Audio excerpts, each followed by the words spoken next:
রোববার ১১ জানুয়ারি সকাল টেকনাফের হোয়াইকং ইউনিয়নের তেজি ব্রিজ এলাকা। মিয়ানমার থেকে ছোড়া গুলি এসে পড়ে মোহাম্মদ জসিমের ঘরে।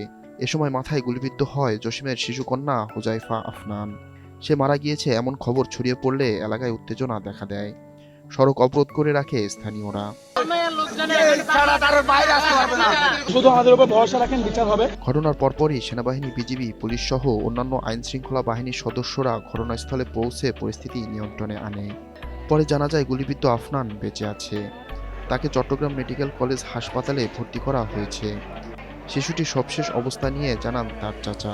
লাইফ সাপোর্ট আছে, আর যেমন তেমন তো এই অ্যাম্বুলেন্স দিয়ে নিয়ে যাবে না, ওনার জন্য এই আইসিইউ অ্যাম্বুলেন্স দরকার, সেটা বলছে ডাক্তার। এখন ওরা ব্যবস্থা করতেছে।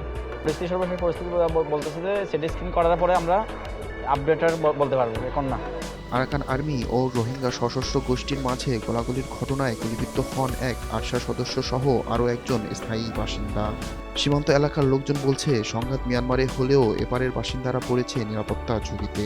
রাতে গুলি হচ্ছে তারা বাংলাদেশ গুলি নিয়ে অনেকে কোন জানে পারে, দুটো ফোন কিন্তু কোন জানে পারে কাজে দিনের মাঝে ৮টা-৯টার মাঝে মানে ওই বাংলাদেশ উড়ি না পারে আর যখন উড়ি না পারে দিনের বেলা মাঝে ৮টা-৯টার মাঝে তুলছে।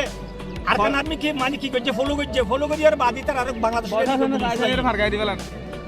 এখানে দুজন গুলি দিয়েছি। মিয়ানমার আরাকান আর্মি বিদ্রোহী গোষ্ঠীর ছোড়ার গুলিতে বাংলাদেশের শিশুকে কেন্দ্র করে আজকে সড়ক অবরোধ। সমস্ত এলাকা মহল্লা যারা পাবলিক আছে সব খেপে গেছে, মহিলা থেকে শুরু করে। এরা চায় এদের দ্রুত টাকার একটা নিরাপদ, প্রশাসন বলেন, দেশের সরকার বলেন, যারা আছে দুজন কর্মকর্তা তাদের কাছে এলাকাবাসী চায় শুধু একটু নিরাপদে যাতে রাতে একটু ঘুমাতে পারে।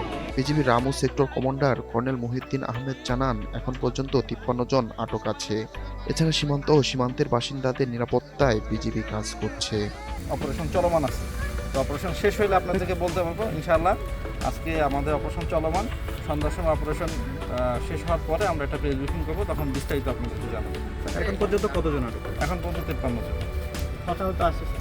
কোনো হতাহত আমাদের কাছে এখন পর্যন্ত রিপোর্ট হয় নাই, বাট এখন পর্যন্ত ৫৩ জন আমরা আটক করেছি। সীমান্ত মানুষের জন্য কোনো বার্তা? সবাই সতর্ক অবস্থায় থাকেন, আমরা বিজিবি সর্বদা সতর্ক অবস্থা আছে এবং সীমান্তের মানুষের নিরাপত্তার জন্য আমরা আছি। সেই নিরাপত্তা যেভাবে দেওয়া প্রয়োজন সেভাবে আমরা দিব ইনশাআল্লাহ।